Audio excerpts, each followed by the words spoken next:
Le Seigneur a eu une vie de foi. Il a dû, comme les autres hommes, vaincre sur le principe de la foi. Dans le principe, il n'avait pas une autre vie que la nôtre, à savoir la vie de foi. La foi dut être exercée en sa faveur avant qu'il puisse l'exercer pour lui-même. Je n'ai aucun doute que Joseph et Marie eurent un exercice considérable à cet égard. Ils durent carrément regarder la situation en face et se dire soit, eh bien, nous pouvons faire confiance à Dieu pour qu'il veille sur lui, nous ne voulons rien faire, nous voulons simplement faire confiance à Dieu, ou soit, nous voulons aller faire confiance à Dieu. Dans l'un ou l'autre cas, c'était la foi en sa faveur.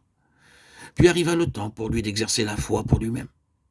Et tout, en ce qui le concerne, dut être sur la base de la foi, autant que cela doit l'être pour vous et pour moi, frères et sœurs, en Christ.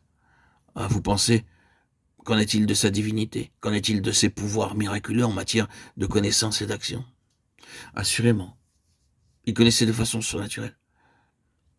Il fit usage de pouvoirs absolument surnaturels. Cela n'est pas du ressort de l'homme.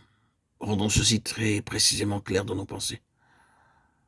Remarquez que Jésus n'a jamais usé en sa faveur de ses pouvoirs miraculeux dus à sa divinité. Il y a un seul exemple que l'on peut penser comme tel qui pourrait être soulevé à l'encontre de cette déclaration. L'occasion où il n'avait pas d'argent pour payer ses impôts et fit descendre Pierre à la mer, où il se trouva un poisson avec une pièce dans la bouche. Matthieu 17, 24, 27. Vous pourriez dire, ce serait très agréable d'avoir ce pouvoir-là pour payer nos contributions. Ah, seulement soyez prudents. Ce n'est pas tout à fait aussi évident que cela. Cela ne contredit pas réellement ce que j'ai dit. Il n'a jamais fait usage pour lui-même des pouvoirs surnaturels de la divinité. Et ceux-ci ne l'ont jamais soustrait au terrain de la dépendance à Dieu et à la base de la foi. Remarquez que même en ce seul exemple, il n'y a pas eu d'action créative. Ce fut une intelligence supérieure. Il y avait un poisson et ce poisson avait une pièce. Et d'une certaine manière, il connut ces choses. Mais poursuivons cela. Prenez les miracles. Les miracles avaient d'une part trait à sa divinité, mais précisément, il n'avait pas sur les gens qui les voyaient ou y participaient un effet qui change leur personne. Il constituait seulement un témoignage à la personne qu'il était.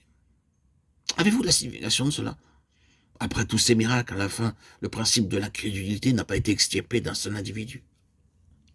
C'est la tragédie de tout cela. C'est là un terrible argument. Bien qu'ils aient vu tout ce qu'il fit, l'incrédulité profondément enracinée n'était pas atteinte.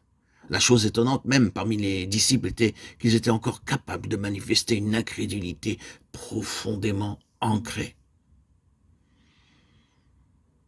Oh, homme sans intelligence et dont le cœur est lent à croire. Luc 24, 25.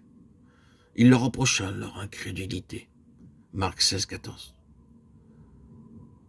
Tout ce qu'ils ont vu n'a pas atteint leur caractère, leur nature. Cela fut accordé seulement en vue d'un témoignage, un témoignage à la personne qu'il était.